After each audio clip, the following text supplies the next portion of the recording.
৭৫তম সংবিধান দিবসের দিন থেকে সংবিধান রক্ষা অভিযান শুরু করল ত্রিপুরা প্রদেশ কংগ্রেস। সর্বভারতীয় কংগ্রেস কমিটির নির্দেশ অনুসারে সারা দেশের বিভিন্ন প্রদেশের সাথে মঙ্গলবার রাজ্যেও এই উপলক্ষে রাজধানীর স্টুডেন্ট হেলথ হোমে এক আলোচনা সভার আয়োজন করা হয়। এই আলোচনা সভায় উপস্থিত ছিলেন প্রদেশ কংগ্রেস সভাপতি আশিস কুমার সাহা, ত্রিপুরার দায়িত্বপ্রাপ্ত এআইসিসির পর্যবেক্ষক ক্রিস্টোফার তিলক, বিধায়ক সুদীপ রায় বর্মন, বিধায়ক বিরজিৎ সিনহা সহ অন্যান্যরা। এই আলোচনা সভায় প্রধান বক্তা হিসেবে উপস্থিত ছিলেন প্রফেসর চন্ডিতা বসু মজুমদার। এদিন এই প্রসঙ্গে কংগ্রেস বিধায়ক সুদীপ রায় বর্মন জানান, সারা দেশের সাথে রাজ্যেও ত্রিপুরা প্রদেশ কংগ্রেসের উদ্যোগে আজ থেকে 60 দিন ব্যাপী সংবিধান রক্ষা অভিযানের সূচনা হয়েছে।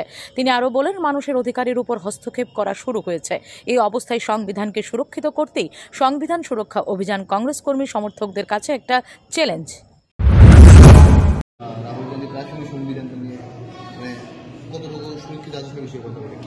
দেখুন, আজকে একটা ঐতিহাসিক দিন ভারতের ইতিহাসে। 26 নভেম্বর 1949 সালে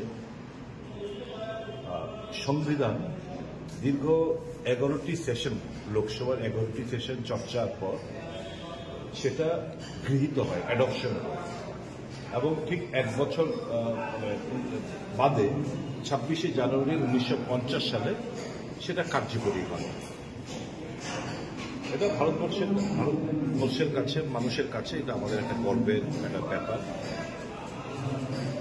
প্রিয়াম্বলের মধ্যে লেখাই আছে, We the people of India having solemnly resolved to constitute India into a sovereign, socialist, secular, democratic republic and to secure to all its citizens justice, social, economic and political liberty liberty of thought, expression, belief, faith and worship, equality of status and of opportunity and to promote among them all.